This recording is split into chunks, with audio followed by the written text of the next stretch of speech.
The Vinland Saga is an historical anime that covers our main protagonist, Thorfinn, who goes out on sea for his first time only to see his father die, right in front of his eyes because it was mainly his fault. After regretting being a human hostage for the bandits who killed his father, he swears vengeance on the leader, Askeladd, while also becoming a member of Askeladd's group, even though he claims multiple times that he is not part of the group. He would promise vengeance on Askeladd for killing his father, which would lead to an adventure in which he would never forget because he was at the forefront of a lot of them. He was the perfect scout that Askeladd can use to go and infiltrate enemy territories. Thorfinn would go and make sure the coast is clear and then give them a signal of some sort to let them know that it's ready to invade.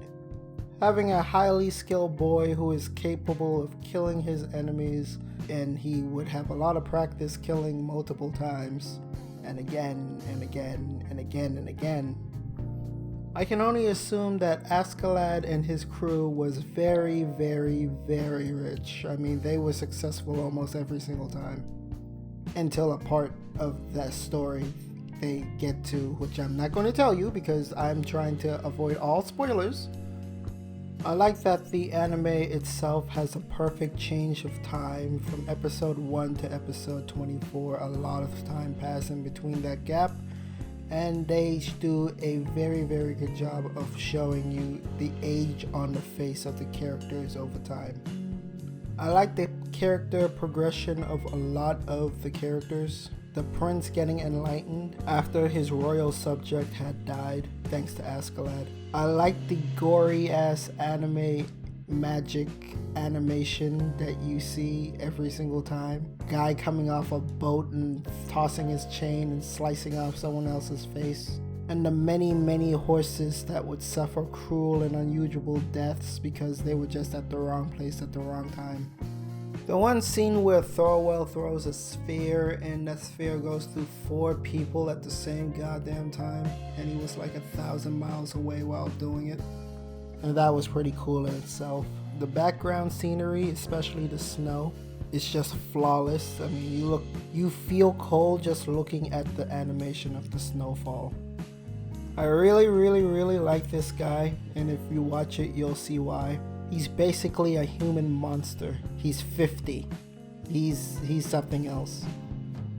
But most of all, I like that it's not all about Thorfinn, because I don't like the little shit. He deserved what he got. He's arrogant and refuses to listen to anybody. And I understand that's because he's corrupted and he's wounded and he's scarred, and oh no, we have to feel bad for poor little Thorfinn. The span of time that passes is 11 years. And he is single-handedly the only character in the entire saga that does not progress at all. He stays exactly the same from the moment his father dies. No change whatsoever. In retrospect, I get it. He makes vengeance take over his entire life, and he's not the only one in the story that allows this to happen to him. Because of this, he lacks manners and doesn't have common courtesy to be a person, as if he lost all humanity. At times, he speaks incoherently, as if he doesn't have proper speech. He dedicates his entire life into killing one guy, and multiple times shows that he doesn't know when to separate being a human and being an assassin. And I get that they're trying to make me feel sorry for him, but it doesn't work. This guy is just a jerk.